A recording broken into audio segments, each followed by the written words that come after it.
Muito obrigado pela oportunidade. Nós tivemos ontem um dia bastante tumultuado, um dia atípico. Não é normal que um sistema que tenha duas empresas com sistema de conectividade à parte, ou seja, independentes, os dois sistemas caiam no mesmo tempo. Pode ter sido uma fatalidade, pode ter sido acidental, pode ter sido provocado. Não é normal. Ontem nós votamos o primeiro turno dessa PEC, que faz justiça a muitos brasileiros que estão em situação de vulnerabilidade, a muitos brasileiros que sofrem com a inflação que não é do Brasil, a inflação mundial, a brasileiros que têm dificuldade de comprar o seu gás de cozinha, a brasileiros que trabalham em cima de caminhões, enfim, atendem a uma camada da população que está muito mais sofrida do que os demais brasileiros nesse momento de inflação mundial, advindo da pandemia e advindos de uma guerra do maior produtor de alimentos com o maior produtor de energia da Rússia. Então ontem nós tivemos o cuidado de não adiantarmos na votação. Essa PEC era muito importante para que nós não permitíssemos que mais de quase 30 deputados não votassem porque foram impedidos por um problema que não foi da Câmara. Claramente eu espero o resultado da perícia da Polícia Federal. Nós estamos entregues aí na mão, segundo o diretor-geral e o ministro da Justiça, na mão dos melhores técnicos e peritos para analisar essa situação. E nós esperamos o mais rápido possível ter a finalização desse inquérito, apresentando o que ocorreu na noite de ontem. Fato é que, por ser um assunto que é quase que inédito, eu nunca vi isso acontecer, nós decidimos ontem por suspender e manter o painel em respeito àqueles deputados que estavam em missão, aqueles deputados que deram presença e tiveram que se deslocar para os seus estados, porque poderiam votar pelo sistema Infoleg, que é o sistema por internet no seu celular, por um aplicativo da Câmara.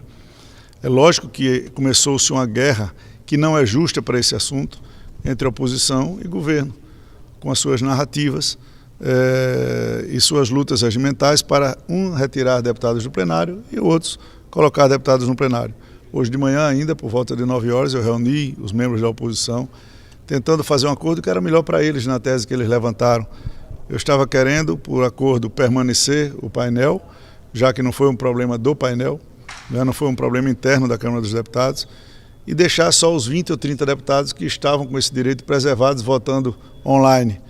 Eles preferiram cumprir o regimento, eu obedeci o regimento, mas o regimento também dá ao presidente da Casa a autonomia de como nós estamos funcionando no sistema híbrido, presencial, com voto pela internet, a gente fazer com que todos os deputados tivessem direito de expressar a votação nessa matéria. Lógico que isso é pano de fundo, isso é muito menor do que o efeito que essa PEC pode causar para as pessoas que estão em estado de vulnerabilidade, para as pessoas que precisam do aumento deste Auxílio Brasil e que, diferente do que muita gente está dizendo, ele está sendo embasado em 41 bilhões de 65 de superávit entre os dividendos da Petrobras e a venda da Eletrobras, que fazia um total de 65 bilhões. Portanto, não há furo de teto de gastos, essa receita é prevista, a PEC tem prazo de validade, ninguém está cometendo nenhum tipo de estelionato e essas situações a gente vai acompanhando,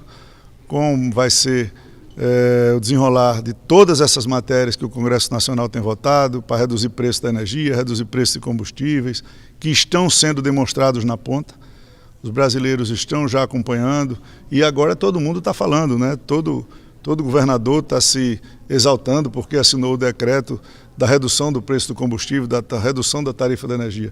Isso foi uma briga dura no Congresso Nacional, no Senado e da Câmara, para que a população, enfim, pudesse sentir a diminuição dos preços diretamente ligados a impostos. A gente continua ao vivo, deputado, na Jovem Pan, e só para a gente relembrar que a oposição, em diversas vezes, eles alegavam que era algo eleitoreiro, só que no final acabaram orientando a favor.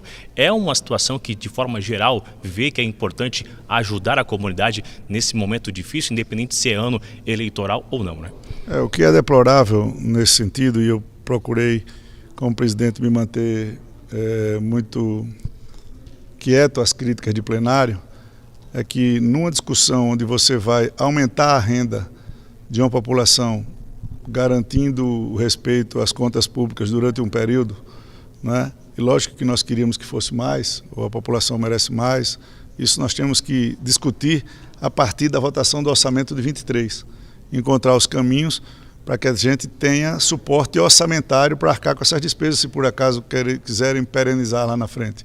Mas hoje nós não temos essa abertura orçamentária, nós temos a abertura financeira. O Brasil tem recursos de sobra e poderia investir se já tivesse feito, por exemplo, as reformas que são estruturantes para que a gente, por fim, lá na frente, deixássemos de usar o teto de gastos e sim um piso de gastos. Nenhum país grande desenvolvido no mundo tem teto de gastos, tem liberdade de atender a sua população. Os países mais desenvolvidos da Europa, da América do Norte, da Ásia, atenderam a sua população na pandemia de maneira muito enfática, muito incisiva. E o Brasil fez isso em 20.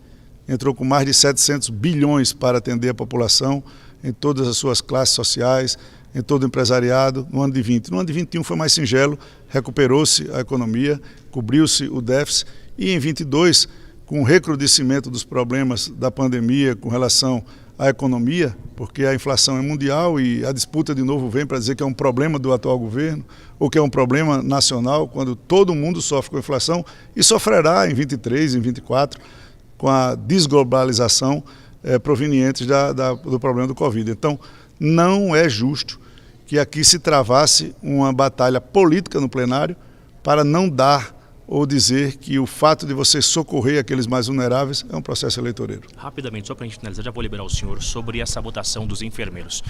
Era uma expectativa, algo antigo que girava no Congresso e agora chegamos a esse resultado. Foi aprovado. Já tem essa fonte de renda, deputado, que vai acontecer, isso vai ser sancionado nos próximos dias. Qual que é o recado a esses enfermeiros que estavam esperando essa votação no dia de hoje?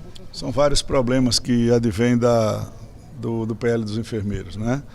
O piso ele carecia de constitucionalidade, isso a gente disse sempre quando ele chegou aqui na Câmara. Então essa PEC ela não apresenta fonte, ela dá a constitucionalidade ao PL que criou o piso. O problema da fonte é um problema ainda recorrente, tem-se no Senado parado na CCJ o PL dos jogos, que é fonte lícita, é uma coisa que foi votada, é um projeto que foi votado na Câmara dos Deputados, à luz do dia, com muita discussão, com todos os contras e com todos os a favores, mas jogos no Brasil, sejam TUF, seja jogo do bicho, seja bingo, seja cassino, seja qualquer tipo de jogo eletrônico, jogos online, eles existem, eles só não são regulamentados. Aqui não se cobra impostos, não se gera emprego formal, porque o Brasil teima em não enxergar o que existe no Brasil, que falta de regulamentação. E esse projeto está parado lá no Senado. Isso é uma fonte fenomenal de recursos para que sejam transferidos a estados e municípios para socorrer principalmente os hospitais filantrópicos e públicos para arcar com parte do piso. Nós temos aqui o aumento do CEFEM na mineração. Nós temos aqui a possibilidade ainda, por último, que é a desoneração da folha dos hospitais privados. Mas esses assuntos, uns estão dependendo do Senado e outros não começaram ainda. Então, a enfermagem já avançou muito com a aprovação do seu PL, com a aprovação da PEC 11, que dá a constitucionalidade, mas os problemas de fonte permanecem. E nós temos deputados aqui muito preocupados, principalmente a deputada Zanotto e a deputada Alice Portugal, que tem feito um trabalho incansável em busca de projetos que deem essa fonte ao piso da enfermagem. Ok.